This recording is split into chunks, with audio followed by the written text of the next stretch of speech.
Okay, so here we're going to start with 3.6 lemma. It says that for any homogeneous linear system, there exist vectors b1 or beta 1 through beta k, such that the solution set of the system is this linear combination of the vectors, where c1 through ck are free variables.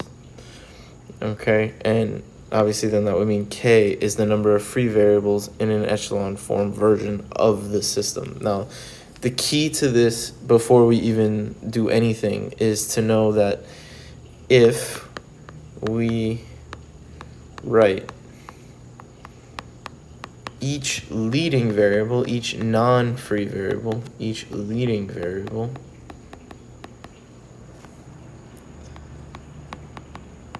in terms of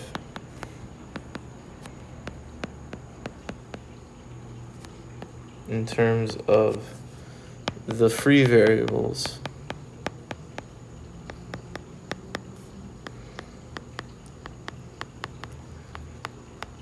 then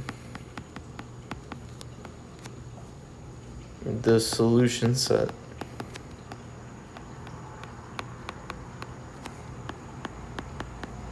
of the homogeneous system, the homogeneous one, is this right here.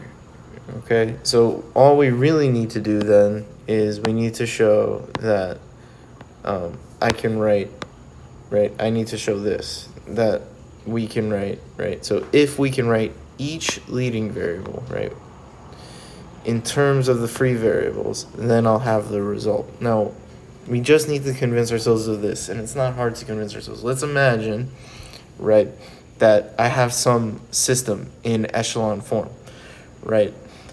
And I have some leading variable, I don't know, xl. And it can be written in terms of the free variables. Let's say 2c1 plus 3 c2, where these are the only two free variables. C1 and C2 are the only two free variables. Then what you should see is that, let's say that this is the, I don't know, ith leading variable. Okay, so you have, or this is the ith variable in the system. So we have some vector going down for the solution set. So x1, and then let's say, I don't know, xl sub I, somewhere over here, and then, I don't know, xn. It's equal to, we should see that, right, I could put this as a free variable, c1, and then c2 here, right, such that c1 and c2 are free. They're anything in R, right? And then basically at this row, right, you're going to have a 2 here, and then you're going to have a 3 here, right, in this row, right, in this row going across. And, you know, again, if I could write all of the free variables, all of the leading variables like this, right? So like, you know, whatever, some other xl sub k, or I don't know, n, let's say m, you know, and then this is the mth, you know, one, and it's equal to, you know, whatever, 5c1 plus 7c2, right? Then this is just 5, and this is just 7, and this takes the role of like beta 1. This vector takes the role of beta 2. And then C1 and C2, right? So you see, I went from the idea that each leading variable can be written in terms of the free variables. So this is a leading variable written in terms of the free variables. This is a leading variable written in terms of the free variables, and then so forth, right? And I could write all the leading variables in terms of the free variables. Well, then I could get something that looks like this here, because then I could write this leading variable as just the 5, the free, times this, the c1, that free variable, and then, you know, the 7, and I get this here. And I've written, you know, I can write, if I can write each leading variable in terms of the free variables, then I can write the solution set to the system like this. And that now all I need to prove is that I can write each leading variable in terms of the free variables. So now in order to do this, what we're going to do is we're going to do a proof by induction. So first I'm going to say let row 1 be the bottommost row. Now in the bottommost row, there must exist some leading variable. Call it XL. Okay, so we're gonna have, so let call it row one. Okay, let row one have the following, right? So what does it look like?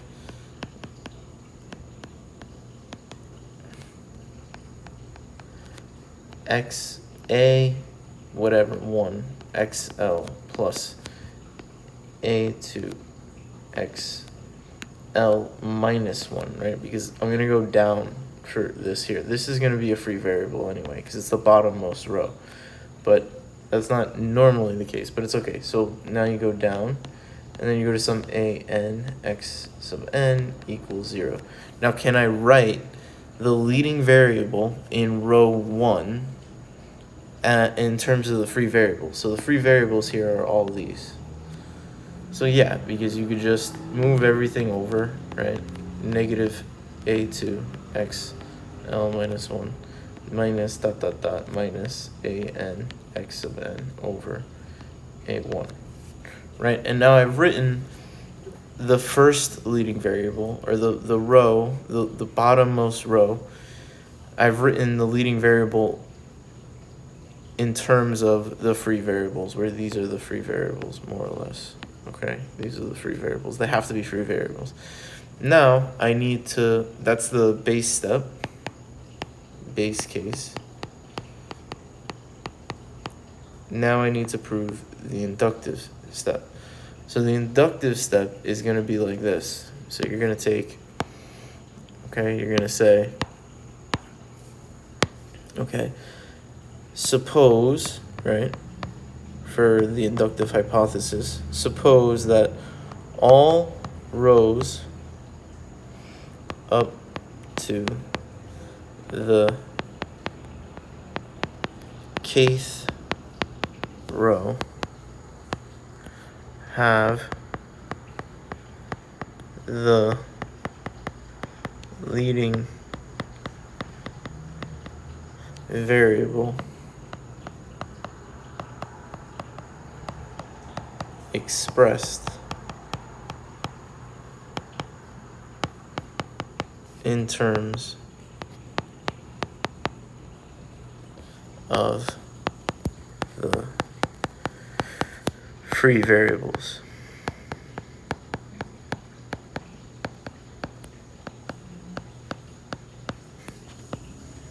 Okay, consider the k plus 1th row going up. Okay, now the k plus 1th row must have a leading variable somewhere, right? So we call that leading variable whatever we want. I'm going to call it, you know, XL again, even though it's the same. You don't want to think of it as the same XL in the last one, but you know, it's a different leading variable. So let's say X, I don't know, XL is fine, okay? And you have it, you know, A1, or I don't know, I'll change it. What should we what should we use?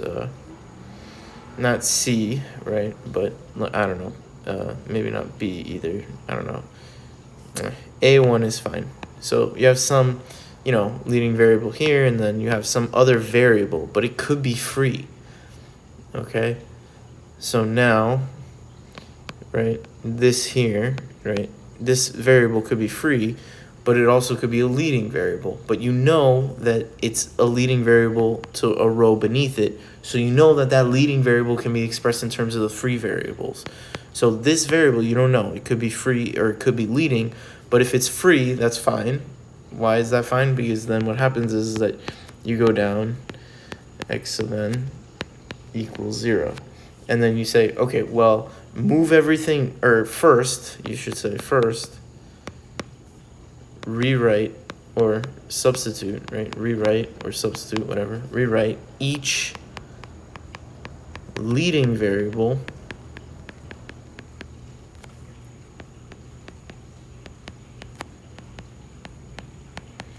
in terms of the free variables.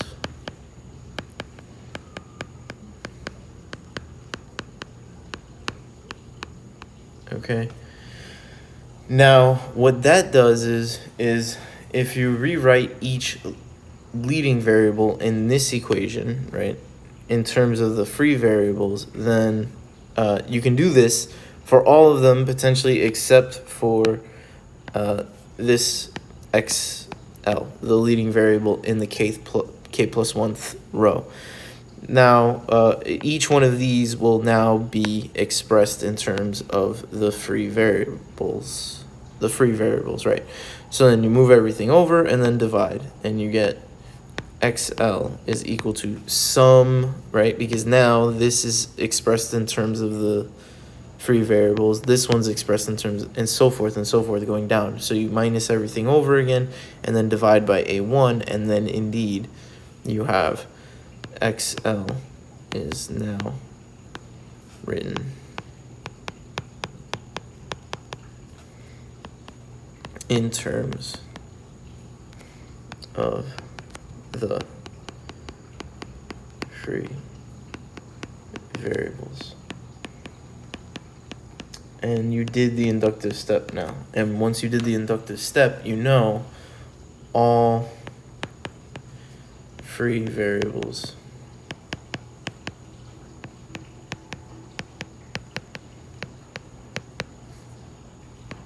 can be expressed. All leading variables can be expressed in terms of the free variables by the principle of mathematical induction, right?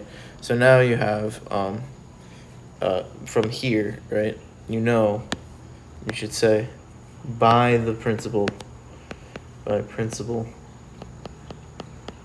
of induction, you can say this: all leading variables can be expressed in terms of the free variables, which means that the solution, and from our original statement, right, therefore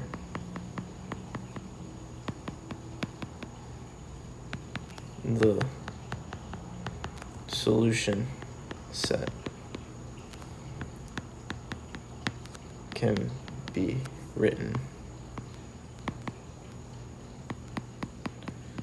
as C1 beta 1 C2 beta 2 whatever plus ... CK beta K such that C1 through CK are in R. And now you're done. You've proven what we needed to prove.